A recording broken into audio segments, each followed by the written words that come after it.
Have you ever wished you had a healthcare provider on speed dial? Someone you could call to validate your product market fit. Someone to listen and help you see your solution differently. Welcome to Healthcare Market Matrix, a podcast to help you see your market clearly. We dive deep into the challenges faced by healthcare organization leaders that technology has the chance to help them solve. It's all about gaining the kind of understanding you need to effectively connect with your market. Join us as we explore the Healthcare Market Matrix. Welcome, everybody, to Healthcare Market Matrix. We are excited today to have in our studios Stephanie Lahr, who is the former CIO and CMIO of Monument Health, but is now the president of Artisight. And Stephanie, I would love to start out by having you tell us a little bit about your journey. Tell us a little bit about your background and backdrop. What led you into the realm of the CIO, CMIO, and then really the story about how you got to Artisight, because I think that says a lot about who you are and how you approach your work. But I'd love to have you tell us that story. John, really excited to be here and happy to share that story. Maybe first of all, because I guess what I would say generally in principle as I look at my career, doesn't follow a normal trajectory. No one would look at the starting point and where I am now and say, yeah, that was definitely a straight line. Nothing even close to that. So, which I think is great, right? I think breaking the bounds of that and following your true inspiration and going where you think you need to go is what we really want to all be able to do. And so it's fun for me to be able to share how that's progressed in my journey. So as you mentioned, so maybe first starting with, I'm an internal medicine physician by background, and practiced as a hospitalist for lots of years, but found myself very early in my career kind of at that intersection of health IT and care delivery, and really doing it more from the perspective of a physician who realized we were going to be leveraging technology in new ways, saw the value in that, but also saw the opportunity for it to be better than it was, and realized that sitting on the sidelines and complaining was probably not going to be a super effective way to make things better. And so I should just jump in and figure out how I could be helpful.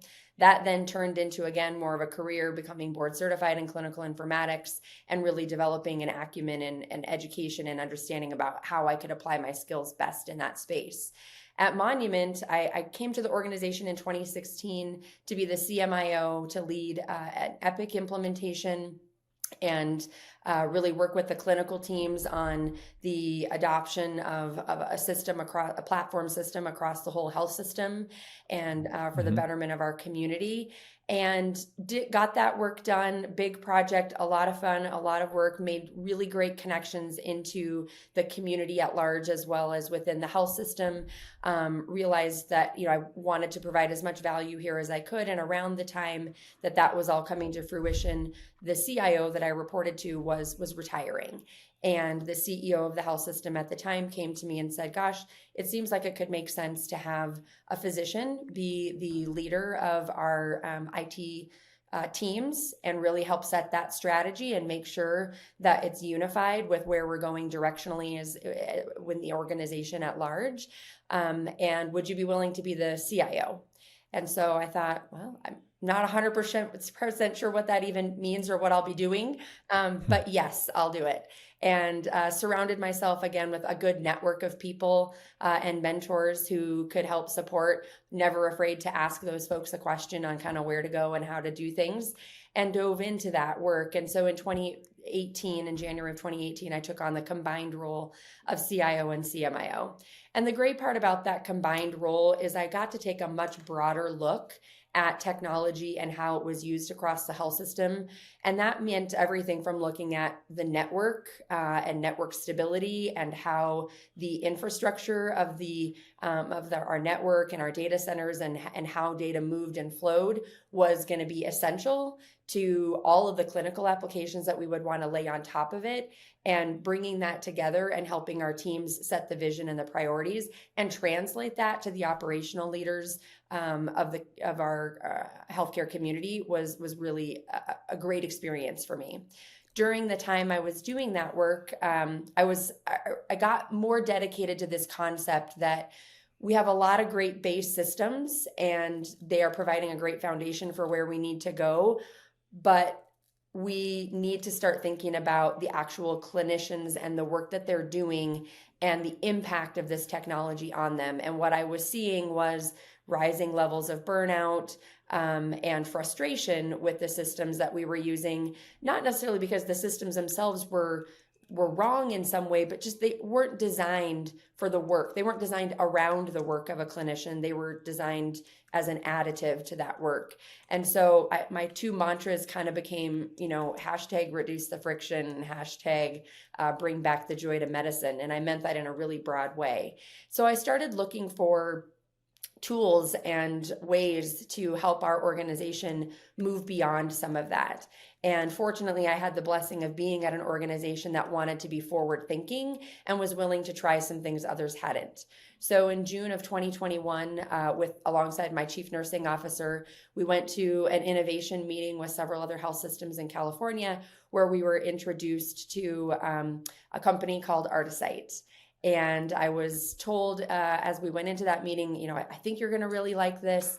The CEO is another physician, and I think the direction is a great direction, but we want your real thoughts and opinions on this. And I go into pitches like that typically a little bit skeptical, keeps me honest from, the shiny butterfly syndrome. And so I went in and sort of hilariously in walked this young guy in a baseball cap and a Lululemon sweatshirt. And I thought, this is interesting. And then 45 minutes later, we were all just completely captivated.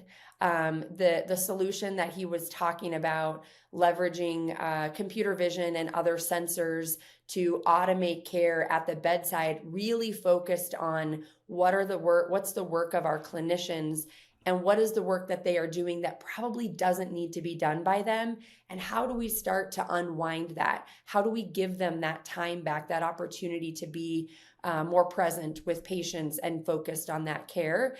And so we were extremely compelled, came back to the organization, shared that with our senior leadership team, had an opportunity through the board to propose this as an innovation project, and jumped into this idea of really figuring out how we could use this platform across the entirety of our organization to transform, knowing that transformation in healthcare is a journey more than it is a destination, and it's not something that's going to happen overnight. And so it was really this sense of we got to get started now, because it's going to take a while for us to get what we need to get done. So we jumped right in, started with some initial projects around some problems that we needed to solve, things like even just hand hygiene monitoring, assisting our remote sitter program with technology that could help them identify falls, leveraging algorithms, working with remote nursing opportunities, looking at our ORs and optimization. And as we started this work, I, at the same time, was involved in Chime leadership and HIMSS leadership as well, to an extent, had a number of opportunities to speak on podcasts and national platforms, and just found that I couldn't help myself from starting to tell this story. Even though it was just at the beginning, I just thought everybody needs to know that this kind of technology is really finally here. And when our physicians look at us and our nurses look at us quizzically like, really? Another technology? And you're sure it's going to help me? Because I don't know. I felt with utter confidence, like the answer is yes, this is going to help. And so the CEO, Andrew, and I started some conversations, and he said, gosh, you seem pretty excited about this work. And I said, well, I think it's the future. And he said, well, great. How about a future here at Artisight, where you can bring your knowledge and experience, both as a physician, as a leader in an organization, and a health IT leader, and help us grow and expand and be the best that we can be as a company. And I think his last words to me after I signed my offer letter were, okay, let's go fix healthcare. So that's what we're on a journey to do. No small mandate. Yeah. That's awesome. So several rewinds I'd like to take here and a few bus stops I'd like to make. So starting your journey as a clinician, you're a doctor, you said hospitalist, right? So do you remember the moment that was kind of the transition, or what got you interested in jumping into the CMIO role? Because that's a big move and a very different focus. Worth saying, chief medical information officers are almost always, if not always, physicians, Almost always, right? yeah. Yeah. And so, what was that moment? What got you to look at that role, and what was the mandate that you saw there that got you interested? Yeah. Well, maybe a quick rewind further than that. That's kind of where the passion around this area came from. I trained in Galveston, Texas. It was where I was doing my internal medicine residency. And I don't know if I've told you this story before, but we had a hurricane in 2008, Hurricane Ike. And I had 5 feet of water in my own house. The university system basically closed for many months because the infrastructure of the entire island was gone. There was no power, there was no running water, nothing. But we had obviously thousands of patients that were also going through an extreme time and displaced and needed guidance. And so we had been in the fortunate position of going through actually an Epic implementation just a couple of years before that, which was pretty early, in that whole time frame, because this was like 2005, 2006. But the great thing was, because we were electronic at that point, 2 weeks after the storm, maybe even a little less, I was asked to go to, because I was almost done with my residency. So I, was pretty well equipped to go ahead and start handling and treating patients on my own with minimal supervision. And so I was given an office. I don't even think it had any windows, and a computer and a fax machine and a telephone. And they said, patients are going to call. There's messages in the system. We need to help them. And I had everything I needed. I could see all of their hospitalization records, all of their clinic records, all of their prescriptions. I could resend prescriptions to new places. I could send records to clinics or hospitals where they maybe were receiving care because they couldn't receive it from us. And it was really, really powerful, because I knew and had been a part of the health system when we were on paper. And all of those records were literally soggy and underwater 20 miles away. Wow. And we would never have been able to provide the support to the community that we needed to do during that time of crisis for them, but also for us, if we didn't have that platform. And so that was a moment for me where I was like, okay, this is the way the world is going. We have to do this, and we have to do it as well as we can. So when I went into private practice, honestly, it kind of just happened organically. I was very interested in helping be a part, again, of the solution. I met with the CEO of the health system. I remember during my interview, I said, hey, do you use an EHR, and can I be kind of a part of what your work is in that space? And he looked at me like, wait, rewind. You're a doctor who was interested in using an EHR and wants to help?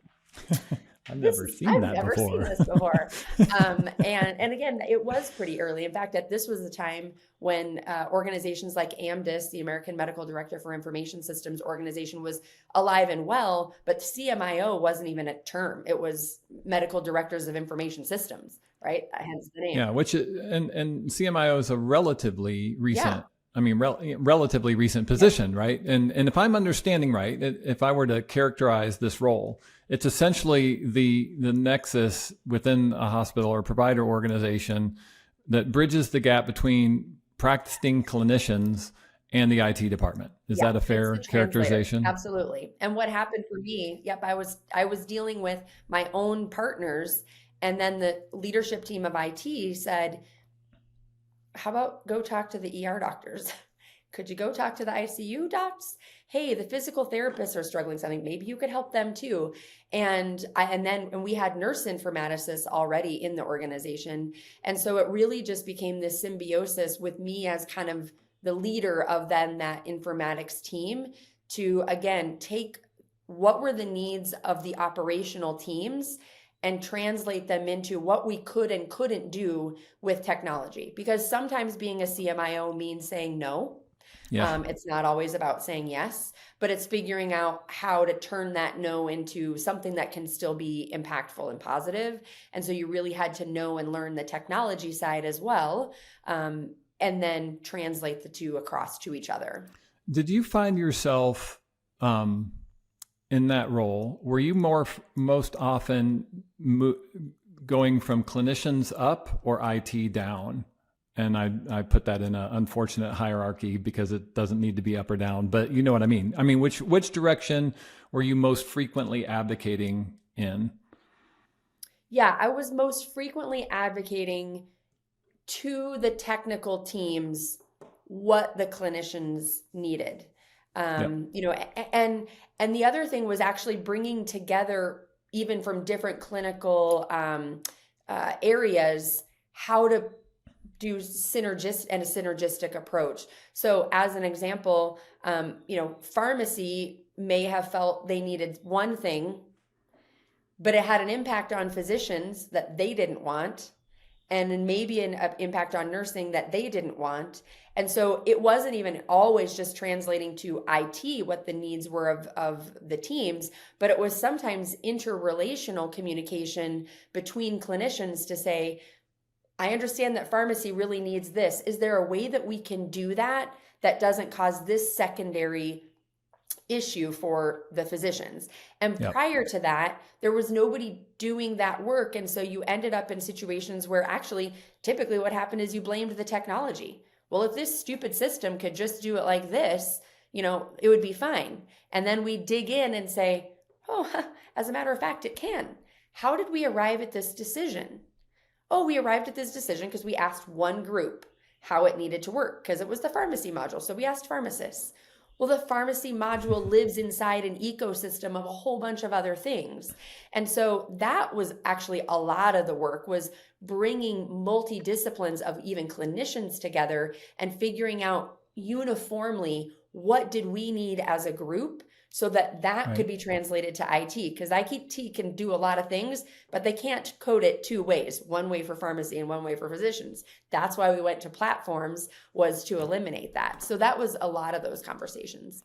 And so you're really in that role you said translation layer, which I think is a really good, but also just a very active problem solver. You know, just working very hard to say, okay, we've got this capability, this piece of technology, this piece of infrastructure that is a little bit of a square peg. We got to sand off some of these edges to make sure it slots in here the way the clinicians need it and will fit their workflow, will fit the way they want to do their jobs. It's never going to be a perfect match, but it's your job in that sense to make it the best match it can be.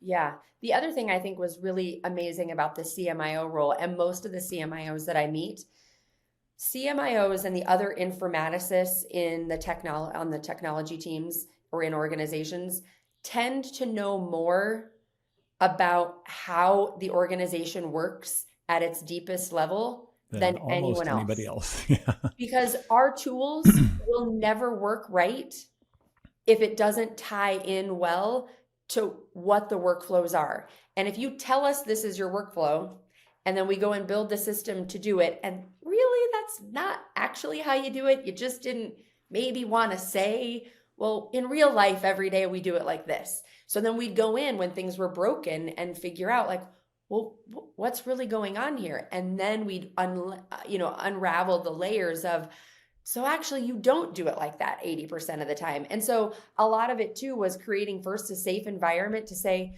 don't tell me what I want to hear. You guys are clinicians. Do you want a patient to tell you what you want to hear? Or do you want a patient to tell you the truth? We're in the same place. We want to build tools that work for you, but I have to know your real work in order to do that. And so it was an amazing place to be, and also made a CMIO a really great strategic leader for an organization at large, because when an organization is looking at strategic vision and goals that they have to accomplish, the CMIO can tell you a lot of the deep, dark secrets you may not know that are going to have to be worked through in order to make those kinds of transformational changes. It can be a challenging place to be too, because it means you know where most of the frustrations and challenges are, and that's kind of the space that you live in. But knowing that you're chipping away at those and setting and helping to set a new vision, and hoping that you also then execute on that is where the fun comes. And so if you're bringing a product to market that has a strong tie to the clinician, that solves a real problem that they're facing, but maybe it has a pretty steep curve to get it integrated or adopted in a solution, or in the system, the CMIO is going to be a good place for you to start your process, because they're going to know the anatomy of what it's going to take to connect the dots, or Absolutely. if it will even make sense and fit. Because at the end of the day, they have a very integral knowledge of, they just don't know, they don't just know the clinical side of it, but they know the spectrum of what it's going to take to make it actually happen and make sense. Yeah, absolutely. And organizations that are lucky enough to be of size where they have a CNIO, or a Chief Nursing Information Officer, same kind of thing, right? There's a whole informatics in nursing has been probably in place longer than even on the physician side. Yep. And so again, really strong advocates and people that you want to work through. Not only, I mean, yes, if you're trying to sell something, they're a great person to get that advocacy from, but actually beyond that, advisory, right? I think there's a lot of companies that would benefit from having, it doesn't have to be anything massive, but an advisory kind of group that helps make sure that where they're going is aligned with the problems they think they're trying to solve. And CMIOs and CNIOs are fabulous at that, because they sit at that intersection all the time and they can give you objective feedback. Yeah, they know actually what's happening. Yeah. which is really important. Time to probably be able to dedicate to that, right? Asking a practicing physician, can you be on an advisory board for a surgical tool? Honestly, probably not. They're just too busy taking care of patients, and we want them to do that. CMIOs and CNIOs are in an administrative role, and it does give them that opportunity. Gotcha. Okay, that is some great perspective. So you made what I think is the unusual bridge from CMIO to CIO, because there are far fewer physicians in the CIO role from my experience. Talk about what that looked like for you and what it meant to cross that bridge practically. Yeah, I think, well, first of all, it is a small but mighty and I think growing group of people. And I think it's happening, and appropriately so. Yeah, I was gonna say, I right? don't think it's happening by accident. Yeah, it makes sense. I think it's happening it's because a hospital after all. Exactly. I mean, it's the reason we're now seeing CEOs of health systems be physicians as well. And probably not surprising then to put the CIO not that far behind it, depending on the role of the CIO. And that's unique. Chief digital officers, chief healthcare information officers, like there's different ways to structure this. But having a physician sort of at the helm of providing the strategic visioning leadership and back to the rest of the senior leadership team, the partnership on kind of how to drive the ship makes a ton of sense, because the reality is medicine is becoming more and more dependent on technology every day. Yep. And so ensuring that that alignment is there is going to be essential. This is not just a commodity anymore. IT is not just a ticket taker shop, nor are the clinicians people that we're just going to force technology onto. There has to be that unification of the two to make sure that we're all solving the right problems. So, for me, and just to level set, you're moving from the bridge, right? The bridge between the hospital and the IT department to the IT department. So the CIO, if I'm were to characterize that position, they're overseeing the selection and implementation, optimization of anything information technology related. So they're the ones that are that, making that piece happen. And they're typically reporting to, I'm guessing most often reporting to the CEO in that situation. Is that true? I mean, this is evolutionary as well, but as we see the CIO or whatever letter you're going to put in there become more of a strategic part of the team, I think it is definitely more and more common. I reported to the CEO, and I think a lot of my colleagues are in that space. So yes, I mean, as far as, the decision making, obviously we tried to make that more of a governance related opportunity. But the reality was all of the coordination and then making sure that the right resources at the right time were deployed to make sure all of those things happened was my responsibility. I had several hundred people reporting to me. I had tens of millions of dollars in budget. That was my responsibility, and a strategic vision to help set alongside my other leaders to make sure that the foundations that we were going to set in technology were going to get us to where we needed to go, but that we were at the same time being visionary and forward thinking, because we know that technology was moving so fast that we had to be thinking several years out. So it was a growth experience for me. I certainly had never had, nobody in medical school teaches you how to manage a 30 or 40 or 50 or $150 million budget. Nobody teaches you exactly what it means to be a visionary leader. In fact, some of medical school is the antithesis of that, right? Yep. I mean, the doctor is kind of the tip of a different kind of team. And while team-based care has become much more common, and I think was a great element for me as a hospitalist coming into this, that's different than leading large teams and providing vision without micromanaging. We as doctors can tend to be micromanagers because the life of a person is at risk. And so being able to take a step back and allow other leaders to grow, to cultivate other leaders, was a different, area that I had to go out and really do some purposeful work in figuring out, how do I know myself? What are my shortcomings? And how do I grow in these areas to be a better leader?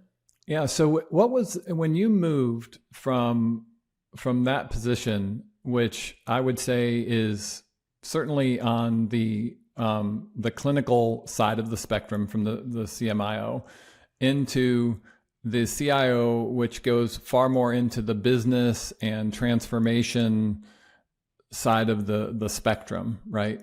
Yeah. How would you characterize the primary mind shift or change you had to make in what maybe caught you by surprise, or what move did you have to make to inhabit that space? I, as a physician, had to realize that attorneys are my friends. Which that's a big shift. Yeah, it was. I mean, really, I remember the first couple of meetings as the CIO that I had with our attorneys. I was as nervous. You would have thought that I was personally like being investigated for something, even though it was never anything to do with that. But just the physician in me kept thinking, malpractice and all those kinds of things. So it took some time. Danger. Yes, exactly. Danger ahead. It took some time. And actually, by the time I left the organization, I would say the legal team were probably some of my closest partners. And even at Artisight, I find myself saying, I just want to run this past our attorneys, so that was probably a big part. The CFO relationship, also a major element that I needed to cultivate and understand, because the reality was I was now the person who had to make sure that we had the money to do the things we needed and wanted to do, and how to translate that and how to justify that and create the ROI on that, which meant, and from an infrastructure standpoint, you had one of the biggest budgets on the spectrum. Right. Yeah. Which brought a lot of attention as well. So sure. I needed to learn about budgets. I needed to, for me, I was like, capital and operating, why do we have a difference? It seems weird. Just have one bucket of money. Why does it have to be like this? Right. So these were things that I had to learn why they are the way they are. Sometimes you don't need to ask necessarily why all the way to the deepest levels, but like, this is how it is. And just you're going to have to work around it. But understanding that, and then again, creating that partnership with the CFO so that I could understand from their perspective what the challenges were, and figure out how to bring those things together. So those were unique relationships that I had to foster that really were not on my radar at all as a CMIO. So one of the things that I am aware of as we look at this particular position is that if I look at coming at it from I'm a health tech company. I'm trying to find my way into a hospital system. I would venture to guess that maybe other than the CEO, the CIO has the biggest hedge of protection around them because, oh my gosh, I think if you walk the floor at HIMSS, I think everybody in that space has on their list of ideal targets, the CIO is pretty much on there. If not the primary, certainly a secondary, which means that, you're not giving anybody your real email. You're not giving, so talk about that. Like if somebody is trying to get an idea across, how are you taking in information? How are you, how are people engaging with you? You're definitely right. I mean, I got hundreds of emails a day. In fact, even still, let's just pause for a second. Hundreds of emails a day. So let's just so what is possible about, it's not possible. It's not. So honestly, mostly what that meant was don't bother. If you're sending an email that's, some sort of quick pitch of what your product is, the likelihood that I was going to look at it was almost zero. Every once in a while, typically what I would do in the morning, because a lot of them came in right through everybody's CRMs, they all send them out at sometime in the morning.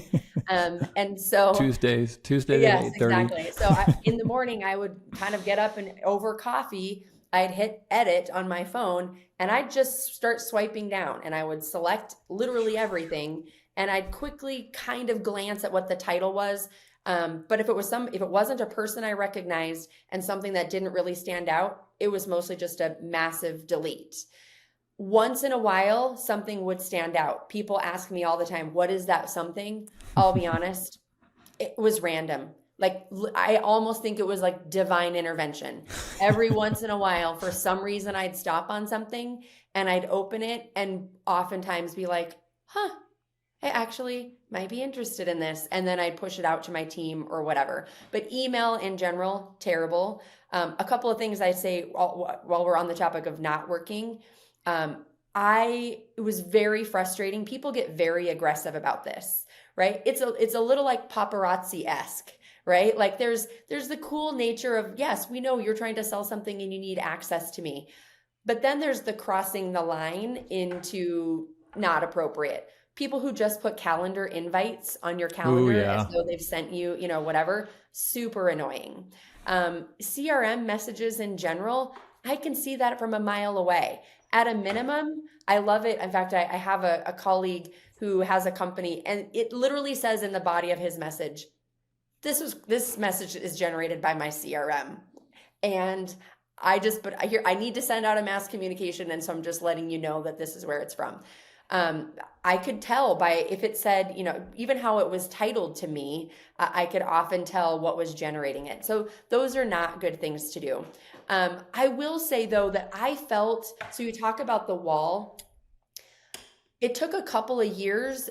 I felt like I was a wall a lot. And I put blocks up and I said, look, I'll come find you when I'm ready. I realized that was not a good approach because there was so much out there and so much changing. Yep. I was putting a huge bias on what I could potentially bring into the organization because it was only through my own lens that I was willing to talk to somebody. So I actually started participating in and this was during the pandemic when they were virtual, some of these virtual kinds of conferences, they're pay to play, kind of the 30-minute speed dating. That's one of the things I really love about the Vive conference is, how that structure that they have.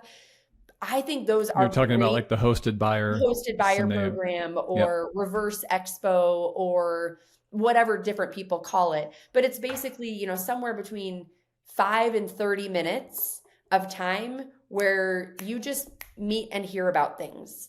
And the value of that is, even though there were a number of times that was not a tool set that I needed at the moment, sometimes I filed it away for later because I thought, I think this is on our path, just not right now. Or there were other times that made me say, I don't even know if I've thought about that yet. And then I'd go back to my team and say, have we thought? And then I'd go to colleagues across the nation and I'd say, are you guys thinking about this yet?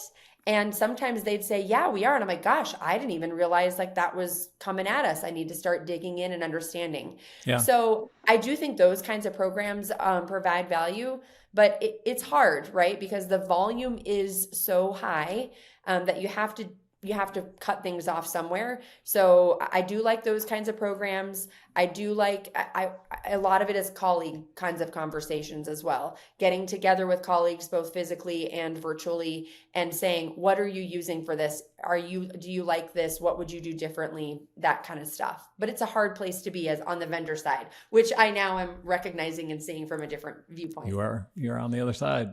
Yeah, it is. So one of the things I hear very frequently from our clients, from others in the industry is, you know, we have great success when we get the opportunity to have a conversation. And it's that second part of that clause, it's the secondary clause there. When we get the opportunity to have the conversation, that is so pivotal, right? Because how do you get that? How is that possible? You know, I think it ends up being a big part of marketing's challenge to compel that conversation to happen. How do you get people to the point where they want to have that conversation? And that's not an easy thing, especially when you're looking at somebody like a CIO. And so talk a little bit about how when you are in that realm. So certainly I hear the speed dating, the hosted buyer frameworks, those forums that afford organizations to get in and at least help somebody into how to think about the problem differently, because that's part of it, right? You're a CIO, you're in the middle of a storm. You're not able to keep tabs on every new thing that's coming out or every new approach to things that might be applicable. And so having somebody opportunity to tell you the story, I mean, it's what you guys are facing right now in Artisight. How do we think about this problem, and how are we going to help the industry understand what's different and special about our solution? But what are so I hear the hosted buyer things. What else? What other kinds of things can organizations do that might have a shot at getting through? You know, what are some of the things that you've experienced in the past? Yeah, I think, well, and maybe this is, you know, hopefully this isn't super secret sauce I'm giving away for my own organization, but I came to an organization that already had clinical and healthcare people as a part of it. I think that is valuable in multiple ways. So the fact that we had physicians and nurses and operational leaders from health systems, that we have that at Artisight, gives us a couple of opportunities. One, it means we've got networks of people that we know from that side, from being on the operational side. And so we can reach into those networks. Two, it allows you to maybe take a role more as a thought leader. Yep. And providing guidance to the greater community as opposed to selling a solution.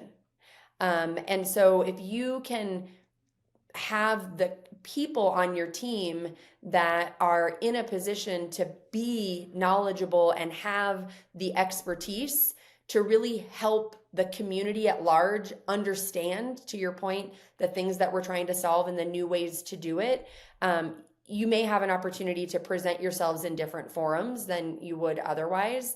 And the other thing that happens when you have people who are coming from operations into your companies is you're probably better targeted. Your solution is probably better targeted to the problem because you have inside knowledge as to what that problem is and then are much more likely to be able to solve it. Yeah, that makes great sense. I call it empathetic authority. I think if you're as an organization, it's hard because what I see is there's a lot of tech companies that are chasing an opportunity, right? They're coming to it, somewhere in an accelerator they were involved in. They realized that this part of healthcare needed something, and they saw some dollar signs associated with it. And they work to put together a solution. That's kind of a gross way to put it, but it's actually not uncommon.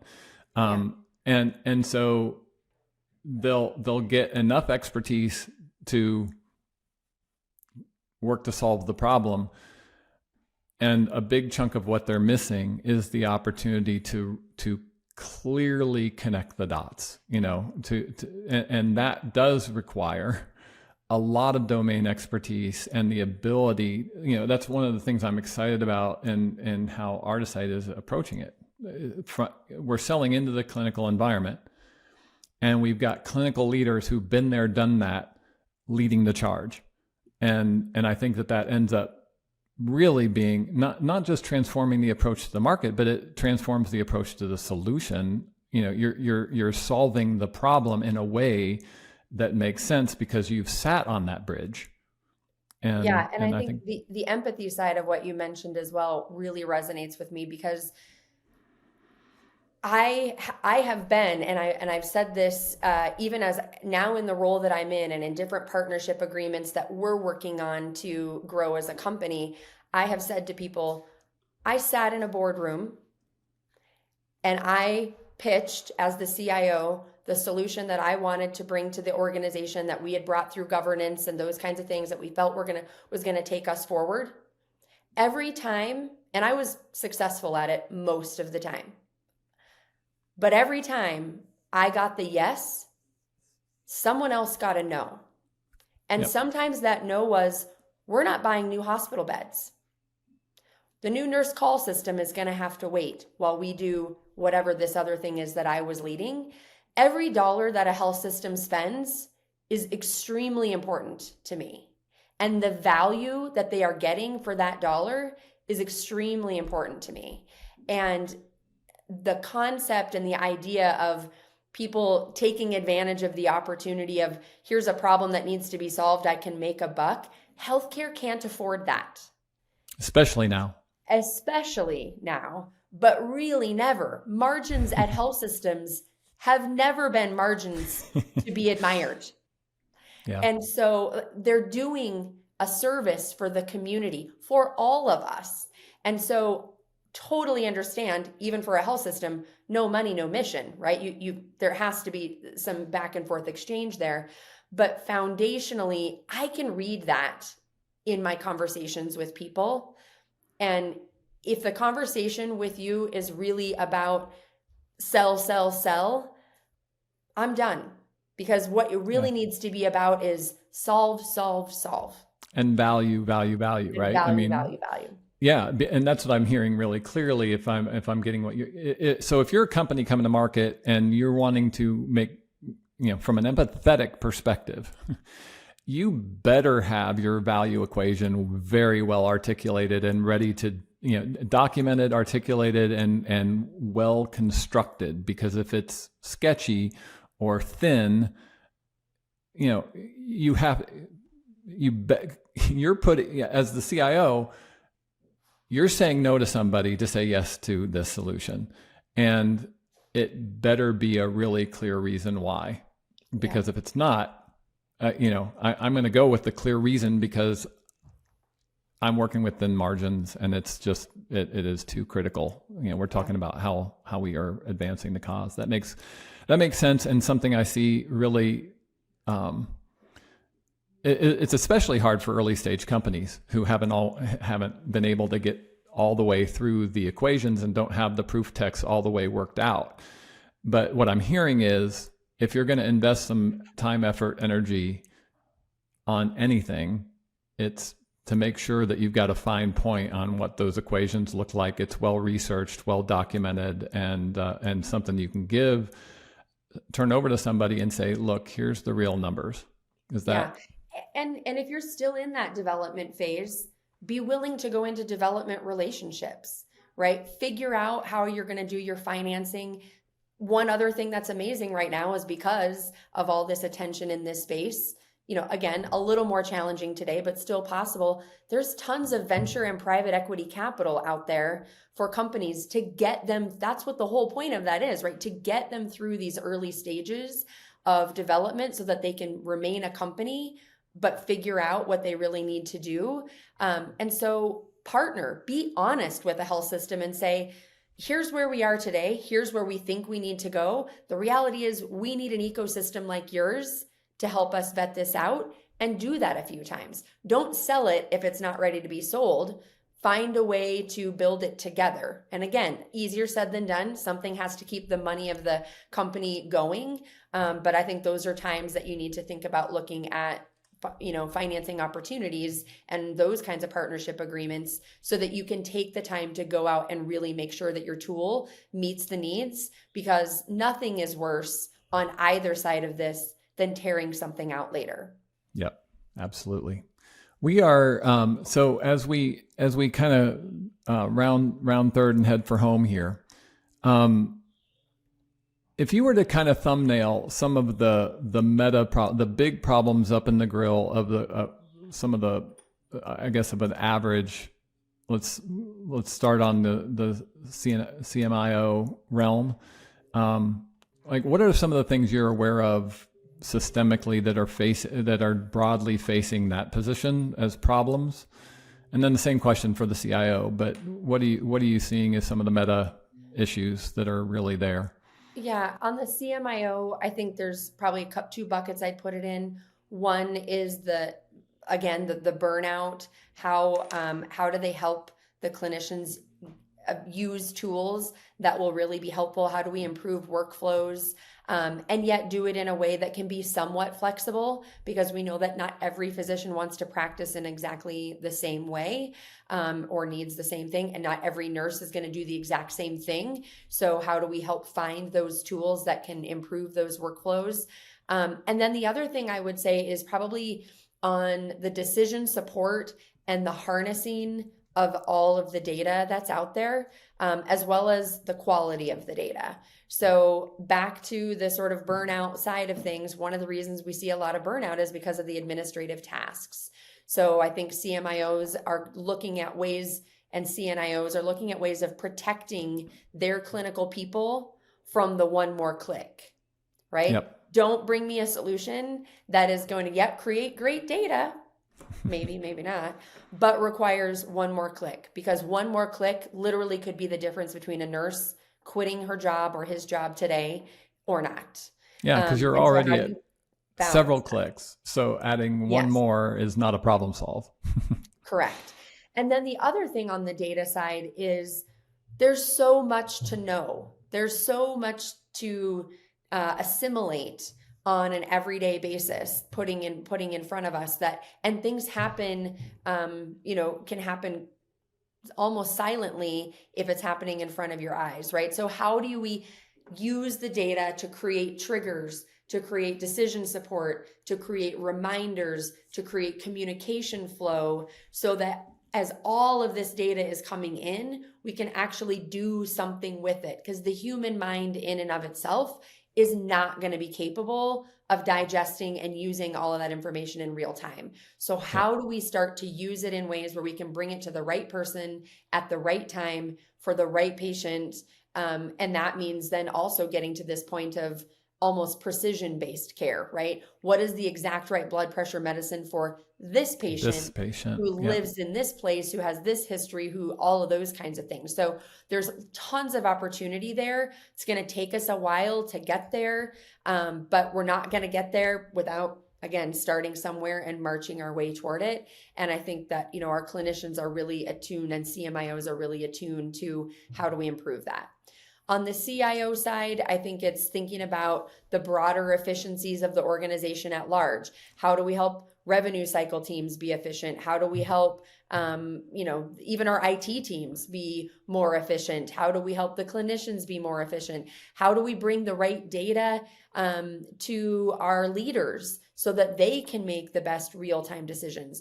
How do we create new data that we've never had an opportunity to see before, to be able to figure out directionally, is this clinic moving in the right direction or not, and what changes might need to be made. At the hospital level, are the ORs as efficient as they need to be, or are they not? It's going to be data that's necessary for that, and process changes that are going to be needed. And I think the CIO is looking at that globally, not just from the clinical side, but again, all of the rest of the areas across the organization, because we're seeing shortages in all of those areas. We don't have enough people anywhere to do the amount of work that's necessary. I will say, there's a great book called Upstream. It's a healthcare specific book, and it talks about thinking upstream. I think this is a great book for anybody in our industry to read, on which side of the aisle you're sitting on. It talks about moving from solving the problem that's sitting right in front of us to solving the upstream problem, right? It starts with that old story about there's kids in a river and somebody's walking by the river and they see this kid in the river and they go and rescue him. Oh, good. We rescued the child. That happens 4 or 5 times. They pull like 5 kids out of the water, and the one person that's helping to do the rescue, the 2 people that are there, he takes off and runs up, heads up the river. And the other person says, "Where are you going?" Like, "I'm going to figure out who's throwing all these kids in the river and fix that problem," right? Like, we spend a lot of time focused myopically on the problem that's happening right now. And I'm seeing this even more today, because as the financial pressures of the organizations are constraining down, we're going into, we have this propensity to look much more directionally at just what's happening right now and how do I fix it. We've got to take a vision toward what's going to happen in the future and look upstream and figure out what's the root of this problem and how do we really solve it. That is a great place to land the conversation, because that's what we're facing right now. We have to look at what are the systemic level solutions that are gonna lead to real transformation at the end of the day, because we can't keep it going the way it is. We need some fundamental different ways of doing things, and we need leaders who have the courage to not just put out fires, but to look at the things that are going to be truly transformational and change the way it's done, because the system has to move, and Absolutely. We all know it. We all wrangle it every day. But what an amazing opportunity we all have to participate in that, and to potentially, if we're successful, be able to look back in a handful of years and say, I helped make that happen. Yeah, it's true. I mean, the good news is, from my perspective, I'm starting to see solutions emerge. I'd say Artisight is one of them, that truly have an opportunity to lead to enormous, fundamentally good transformational change at the level it needs to happen to preserve the system. And that to me is encouraging. It's been a while, I feel like the clouds are starting to part a little bit, and we're starting to see here's how technology can really make a dent. It can really make a difference, instead of just adding complexity, which has been so true of so much of the stuff that's happened in the last decade. We're at the point now where some things are starting to cut through, and that is it's an exciting moment, and I'm looking forward to how that manifests. And Stephanie, I'm grateful to you, not just for joining us here, but for the part in the conversation that you're being in that. I think your perspective and what I've seen in our time in interacting and getting to know you, you're about that kind of change. And we need more folks like you who have the courage to say, okay, here it is. And if we aren't gonna jump in and make this happen, bad things are happening. And if we do jump in and make it happen, good things are going to result. So that's why I'm excited about what you are on the trajectory to do now, and really grateful for the opportunity to have this conversation. So if you haven't already, check out artisight.com, artisight.com, see what they're doing. It is really remarkable technology that they're bringing forward to change how clinicians are able to focus more of their energy at giving legitimate, important care that, at the top of their license for the people that are in midst of episodes of care. I'm really excited to see what they're having the opportunity to do.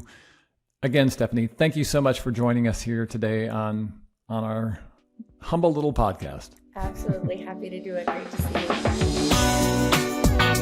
you.